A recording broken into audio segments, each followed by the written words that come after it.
This is the Small Business Confidential, the podcast where we discuss all things related to starting and running a small business, the dirty little secrets no one tells you. Listen to Mike Reilly and his long-term sidekick, Mike Ferrante, share their stories about how they became entrepreneurs, as well as the benefits of running several small businesses while you're young, as opposed to attending college. Stay tuned for this and much more on the Small Business Confidential. Hi, everybody. This is Mike Reilly. I'm the owner and founder of Reilly Painting and Contracting, which I started in 1974. We also have a business, Reilly Properties, which has been around for about 15 years. We're dealing with real estate and short-term rentals. And this is our inaugural episode of the Small Business Confidential, where I only have about 1,000 stories that I can share with all of you, the good, bad, and ugly, about starting and running and evolving your own small business based on my experiences. Now, with me is one of my favorite sidekicks, Mike Ferrante from Century 21. And before Mike starts yapping away like me, Mike and I have been doing a podcast called The Cleveland Real Estate Investor, which we encourage you to listen if you're interested in investing in Cleveland. But I'll give you kind of a flavor about how we look at real estate from a different perspective.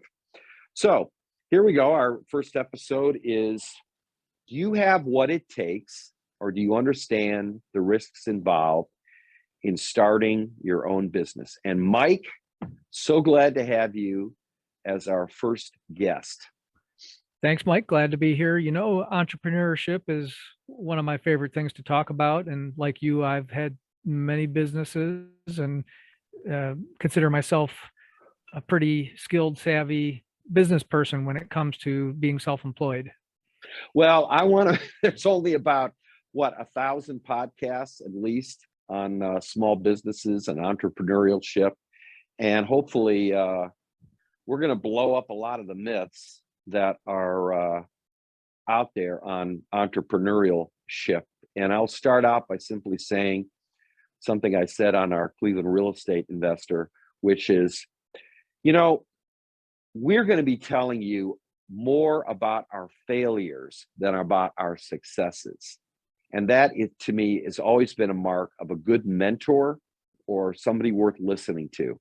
Because folks, if they're not telling you how they screwed up in life and all the pitfalls and all the, potholes they ran over to get to where they are, it's not worth listening to. Comments, Mike? I agree 100%, Mike. So I went to Case Western, did a degree with a focus on marketing, and in all the businesses I've ever helped grow, for every 10 ideas I had, 9 of them failed. So if you're out there trying, you're not succeeding every time you do it, but from each of those failures, you learn something. And literally 1 in 10 ideas really took off. That's the reality of it. Right. And a lot of times it may be a kernel of an idea that gets you started, but then the ability to react and evolve, is the key. Now, let's, for those who are listening and who have been intrigued by the title, do you have what it takes? Let's go back and forth here. I mean, what does it take to be successful, Mike, when you start out your own business? You go first. I think that number one, not everybody is cut out to have their own business. You have to have a certain mindset, a certain tolerance for risk. And I think that a lot of people, when they really are honest with themselves, it's not for them. They would rather have and would thrive better in an environment where they're getting paid to do a job. And there's nothing wrong with that. Not everyone can be an entrepreneur, but I think that you have to be able to tolerate the risk, because Mike, you and I both know from being businessmen in our younger years that not every week do you close a deal or make a good living on a job. There's weeks where you're scratching your head and saying, gosh, how am I going to pay the guys this week? Or how am I going to pay the bills? And, you have to be ready for that. Yeah. And I also think, though, when you talk about risk, it's one thing talking about risk, 40, 50 years ago. I mean, I started in the mid 70s, and I just had my 50th reunion in August of 2021. St. Ignatius High School in Cleveland, class of 300, our 50th reunion. And I was struck by the fact that I was the only one in that class in the 70s who started his own business. Wow. I mean, back in the 70s, it was unheard of to have your own Shocking. business. That shocks me, Mike. When I went back for a Heidelberg College reunion, the business professor I loved the most, the one thing he said to us, he said, the one thing that I look at when I see you guys is not enough of you are in your own businesses. Yeah. Well, it was even, I mean, when I was starting my painting business in 74 as a way to pay through college, I mean, I had 10 years prior from 64 to 74 where I was always doing side jobs, cutting lawns, paper route, morning paper route, babysitting, et cetera, whatever, to make a buck. In fact, the last 2 years at Ignatius, on a bet from my dad, I paid the tuition, which wasn't what it is now today. And, in a private school, it's probably about 10 grand. But back then it was about $400, which in today's dollars would be about $3,000. But that was still a lot of money. But yeah, I was making money. I just didn't know how to keep track of it. But my point was, everybody who was in my class went to college and got a degree as a lawyer, as an engineer, as a doctor, as a banker, as a accountant, or whatever, and worked for a company, a sales rep or whatever. Now, what's interesting about the 70s was that when I had my own business, people kept saying to me stuff like, well, how long are you going to be painting houses?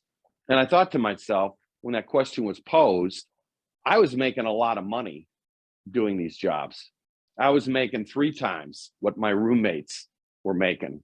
I mean, I could go skiing in Colorado. I could have a sports car. I was going out to restaurants. I mean, I wasn't saving as much as I should have, but, making money, if I wanted to do something, I just figure, well, I'll work Saturday and make a couple $100, which back then was probably $1,000 in a day's work. So I was never lacking for money. And to me, I had the confidence in myself. Maybe at the time was misplaced confidence, but I was, I knew I could make money. I just had to figure out a way, and I wasn't locked into a particular career as a identity. Thoughts, Mike? Yeah. Well, I wanted to bring up something that you said earlier and kind of reinforce it. You said earlier, it's, do you have what it takes? And I think what really struck me about what you said about, hey, doing odd jobs, cutting lawns, shoveling snow, painting, side jobs, odd jobs. If that's how you're wired, then yes, you probably have what it takes to be in your own business.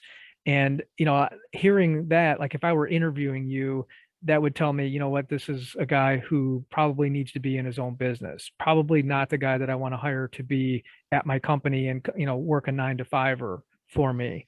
And truly, I mean, when you look at true wealth, it's the people who are self-employed. Yeah, sure. Doctor, lawyer, noble trades, you can make a great living, but there's a certain something that comes from being the business owner. Yeah, and all you have to do is read The Millionaire Next Door, which should be required reading if you're going to. Millionaire Next Door and Moneyball, Michael Lewis's great book. Yep. I know you have probably a few of those, but to me, those are bookends of anybody who wants to listen to this podcast, who's really seriously thinking of having their own business, what it takes. I think I want to just address this whole issue of risk. And the irony of it is, in my story, having my own business, when it hit the early 80s, when I met my wife, was getting married, she was working in the public relations business. got an English degree in college, was working at this agency for 4 or 5 years, and she got laid off in 82. Not because she was not competent, but because suddenly there was a major downsize hitting a lot of industries. The steel industry was going through, Japanese were making steel, car industry, people were there was a major realignment and restructure in the American economy, and more jobs started going either outside the US or suddenly they were being subcontracted. And so I come home and she's crying because she just got laid off. And I thought to myself, this is a great opportunity to start your own little PR business. And sure enough, within 2 days, she got her first client.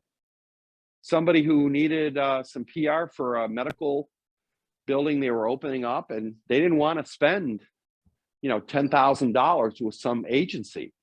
And at the same time, this was when personal computers started coming into view. In 82, I got my first Apple IIe computer, and it totally turned upside down the whole IBM mainframe industry. So in the early 80s was the beginning of the whole downsizing of America, subcontracting. And those people that wanted to have a secure job and work for a company suddenly were out of a job. So what was riskier, setting up your own business or relying on being a lawyer or being in any kind, or working at a company where suddenly that company was bankrupt or gobbled up, and everybody got laid off and you lost your pensions. Great point. So I think having what it takes, which, as you can see, we're going down all these different rabbit holes. That was 50 years ago. And I was fortunate in that I was able to follow my own voice in my own head.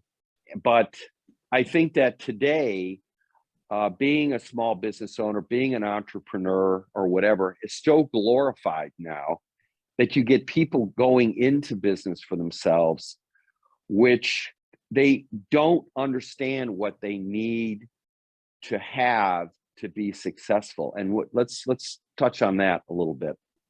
50 years ago, you needed to have the ability to be a lone wolf when you had your own business, because it wasn't something that was popular. It wasn't the thing to do. Now, ironically, they have schools that are teaching you how to be an entrepreneur.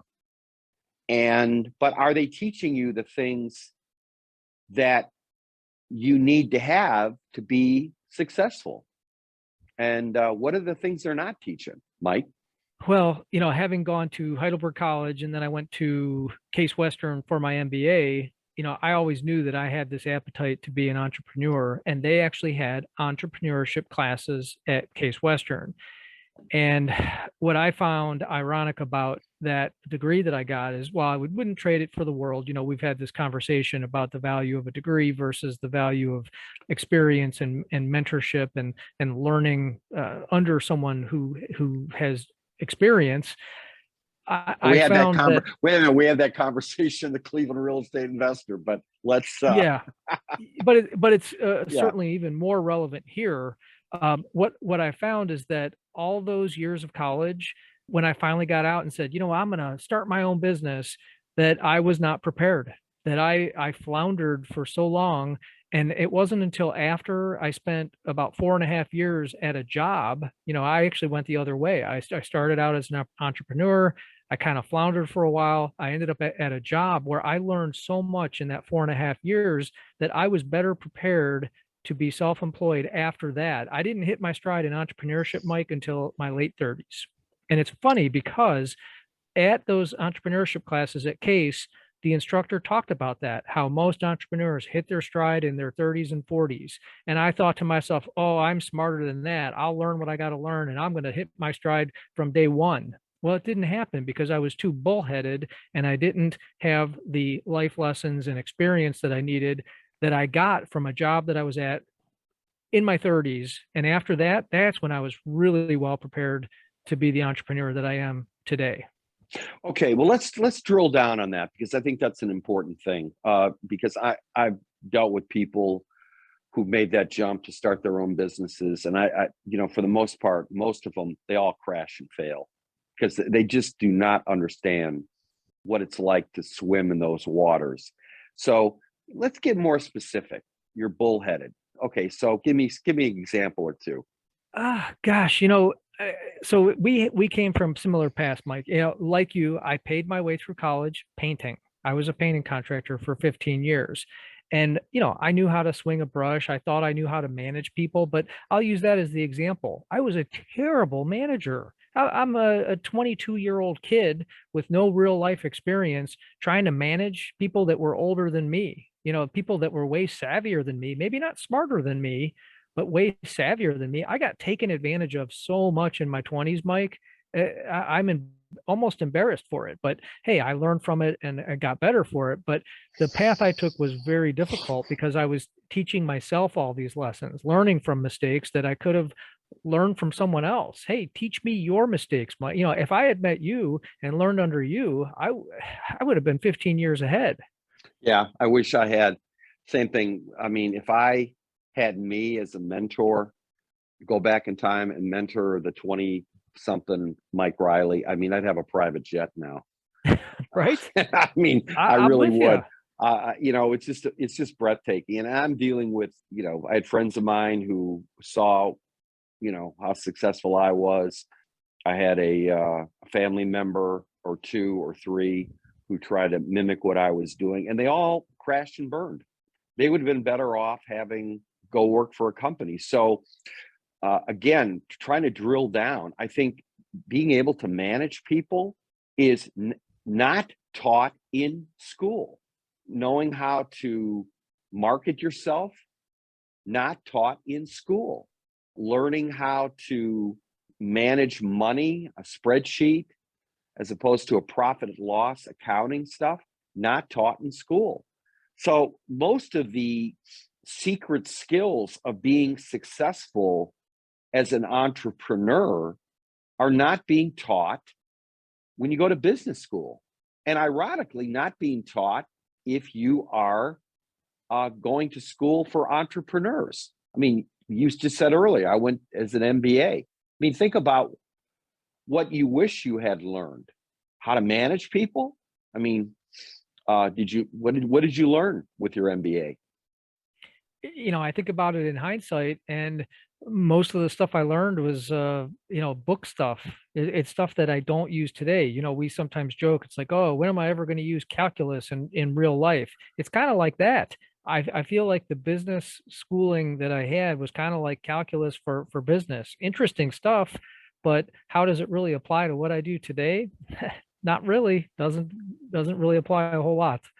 Yeah, and I think one of the things that's interesting about college, and my kids and family just have heard it ad nauseum. They all went to great school, private schools up until their senior year. 2 out of 3 graduated from very good schools. One of my middle son, we had to pull him out of school. He was doing too much partying, and he got his education through AA. And he's now one of the leaders of the company, 8-9 years into his sobriety. And my other 2 kids, they work in the business, and they're whip smart, sharp, hardworking. They always grew up working, doing jobs, stuff like that. So they have the work ethic, and now they're learning about how a business operates. But getting back to college can have a way of dulling the entrepreneurial edge, because you're still in a passive environment in college. You are taking these courses, getting these grades. There's an illusion of success with the GPA, even before getting in to college.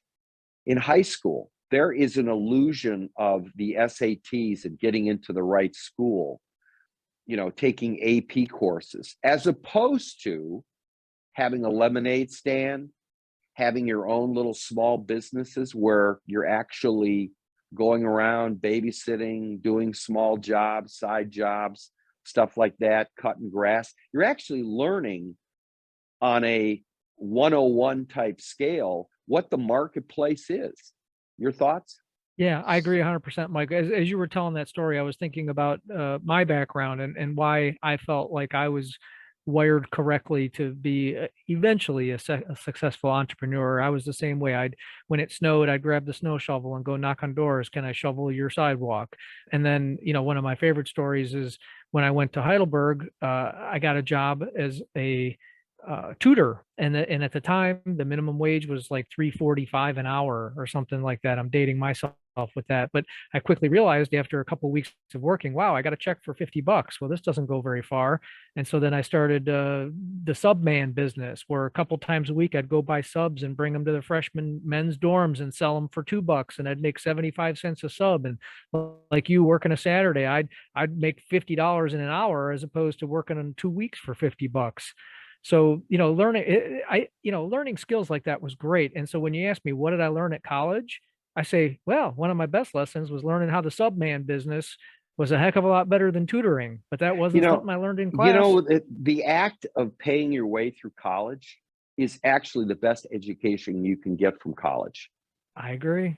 That's doing laundry, managing your time, all that stuff. Hey, if I didn't make it to the cafeteria in time, I didn't have dinner. The time management and learning to prioritize tasks. That's probably one of the most valuable lessons I got out of college. Right. Now, the question is again, we could go 100 different ways on this, but what does it take? What does it take to be successful? It takes, number one, the ability to be skeptical and a contrarian. Because most of let's take, for example, hiring people. How do you hire people?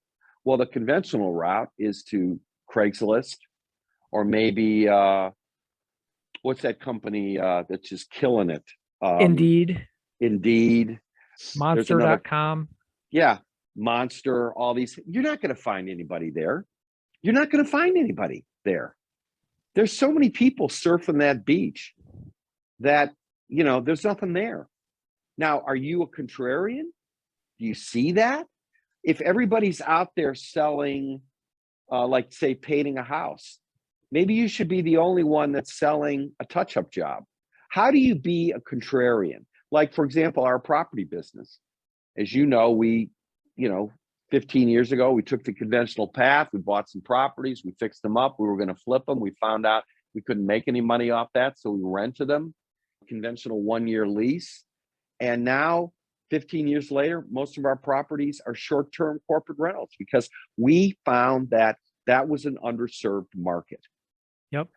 So I think the worst thing, parents, you can do to your kids when they're in high school is get them on a maniacal path to getting a high SAT scores and a whole bunch of AP courses. That's the worst thing you could do, because that is not going to pay off. What's going to pay off is have them go on, knock on doors, doing jobs. You can help them with the pricing. You can help them with, what people to stay away from. They're going to use and abuse you, but give them a sense of going into the marketplace and literally being exposed every day to the art of selling your services, selling a job. Comments? Yeah, we talk about that all the time. It's not just the salespeople in an organization who are in sales. It's the person who answers the phone. It's the techs behind the scenes. Everyone is in a sales position. And I think that sales is another skill that you don't learn in college. No one teaches you how to close a sale. I'm sorry. There's, even if you take a sales type course, unless you're out there doing it, and you might argue some people are naturals at it. Sure, personality can help, but I've never seen a class or a curriculum that teaches you how to be a good salesperson. And that whole concept of everyone being in sales, I think that's a lost art. Oh, you know what? And first of all, I always thought to myself, I was a natural salesperson, gregarious, extroverted, etc. out there. But 30 years ago, some lady, she must have been in her 60s, and she taught sales. And I could not believe what I didn't know in that class. It was breathtaking. How to close, how to meet objections, the assumptive close, the George Washington close. I mean, it was almost like listening to a con man talking about the different grifting games, from the movie The Sting. But Right. This lady was, I'd love to talk to her. I'd love to have her on our podcast if she's still alive. She was wonderful. But unfortunately, that's not being taught in school. So here's the thing. You get a job, you get a degree, right? Now you want to go out in a job, right? You don't know how to market yourself except for some dumbass resume. And what's worse, you don't even know how to sell yourself because you think people are going to hire you because you got a 4.0 on your GPA, right? Yeah. Or you went to a certain school or whatever. I went to a certain school. Now, maybe there's a little bit of networking going on, good old boy network, because you went to this prestigious school. But you know what is lacking in all of this is a consumer reports on how valuable was that college education. I mean, how many people, when they interviewed them 10 years later, was it worth the loan that you're still paying off? Was it worth the degree you got when you were 20? How many of you, 20 years old, how many of you are 19 declaring a major? How many of you actually did what you were studying for or made a living off of that? That is non-existent. And I think there's this collective group delusion here between parents who maybe took out loans to send their kids to school, kids who took out loans, colleges that are benefiting from all this. Nobody wants to know the answer. Your thoughts? Yeah.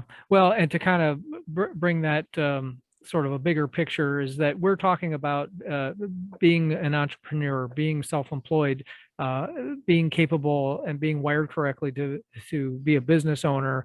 And you and I, Mike, have known each other a long time, and we've talked, well, if you're going to be a doctor, yeah, you've got to get the 4 years of this and the 4 years of med school and the internship. That's different. We're not saying that getting your doctorate so that you can become a heart surgeon, that's a bad thing. No, we're not talking about that. We're talking about the people that, the Elon Musks of the world, or what does it take to start a business and be a successful entrepreneur?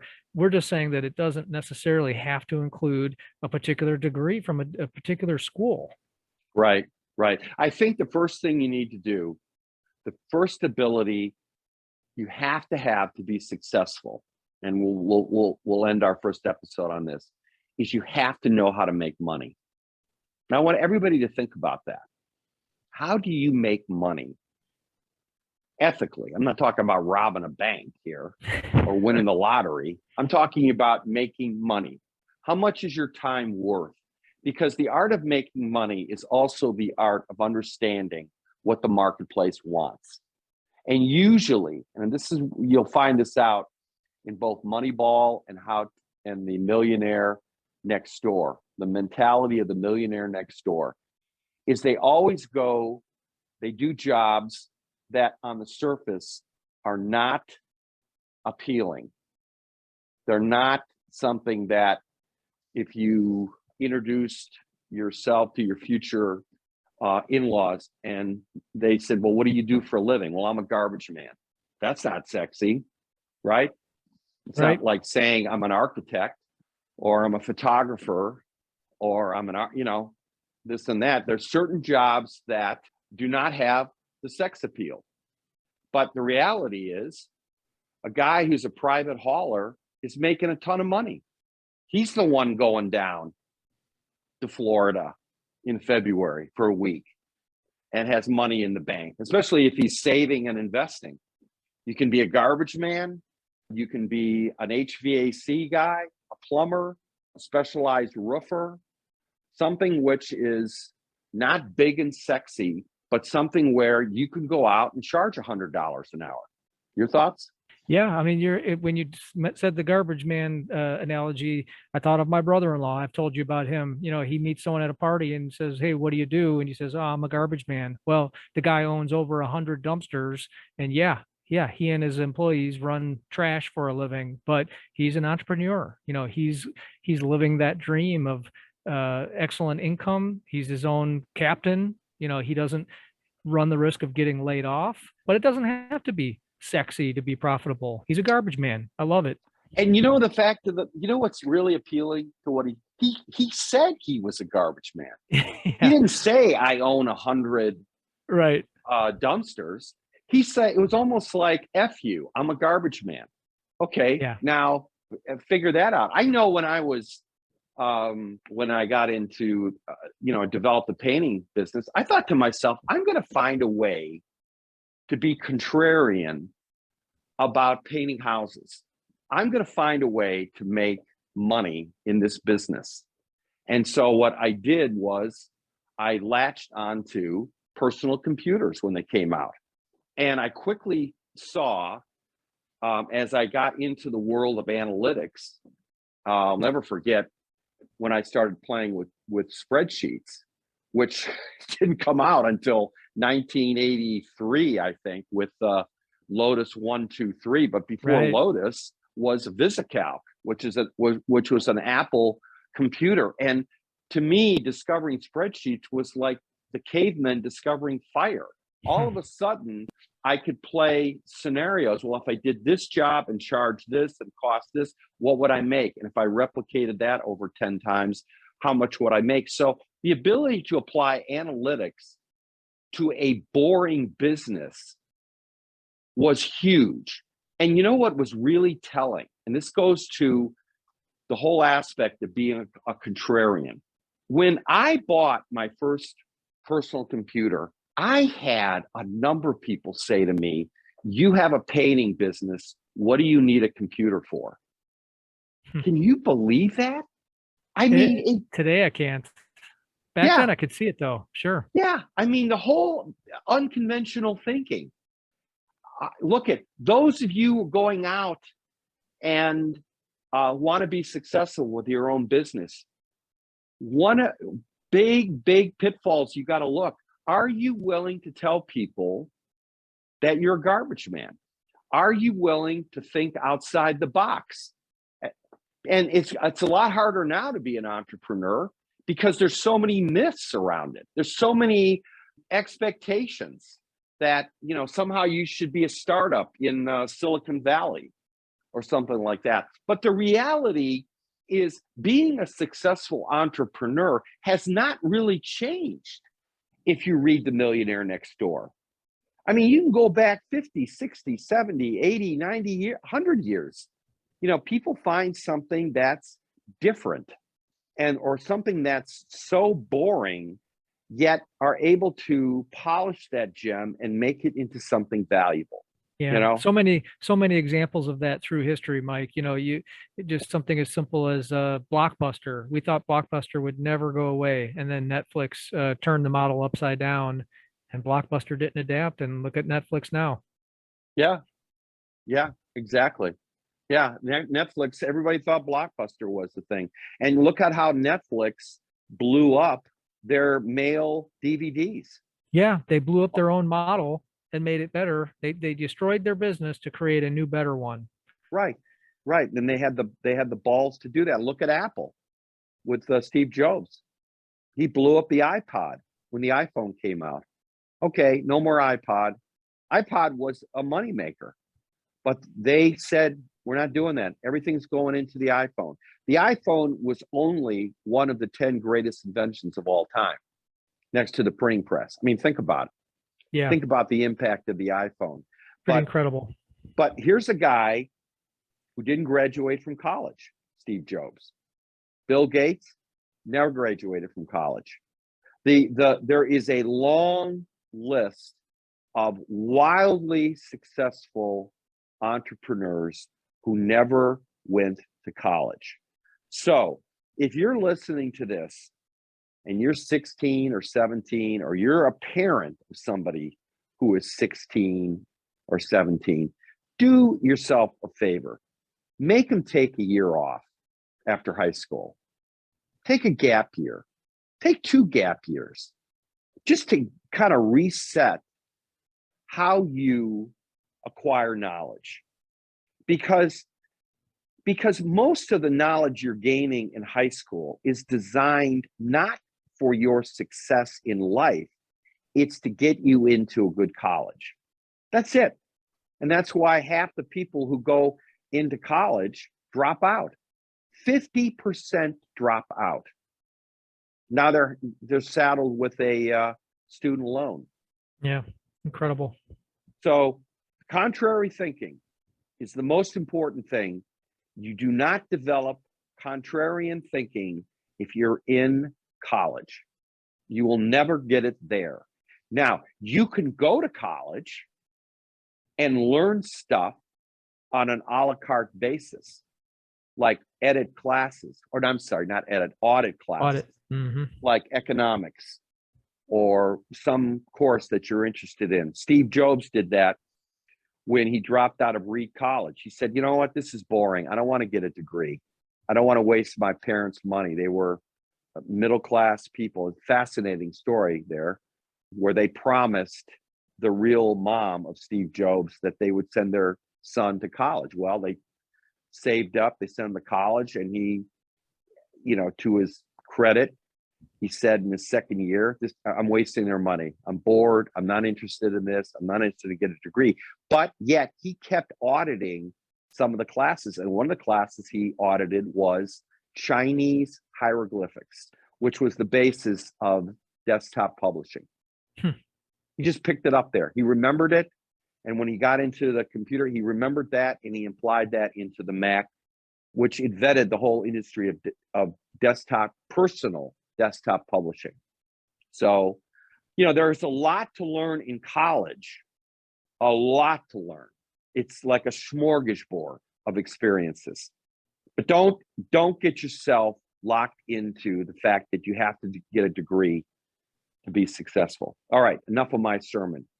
Wrap it up, Mike. Final thoughts. I love it all, Mike, and we've talked about this so many times, but I think it's a great lesson. I think there's so much to be said for finding a mentor and learning under a mentor, just to kind of get more specific on that. The one thing I could change if I could go back is I would have gotten more experience under someone who had already made a bunch of the mistakes that I was about to make. Yeah, exactly. And you can't learn how to be an entrepreneur in entrepreneurial school. No.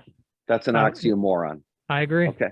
Yep. I agree. All right. We'll wrap it up there. Thanks for being on our inaugural episode, Mike. We'll have you back. We're going to get some people from your BNI group, because we should talk about BNI. That'd be a fascinating business network international. A lot of people Looking that are all it. trying to make it happen. Okay, Mike, enjoy your day. Enjoy everybody your day too. And we'll talk soon. Thanks for listening to the Small Business Confidential podcast. Add this podcast to your libraries and make sure to like and follow for more content.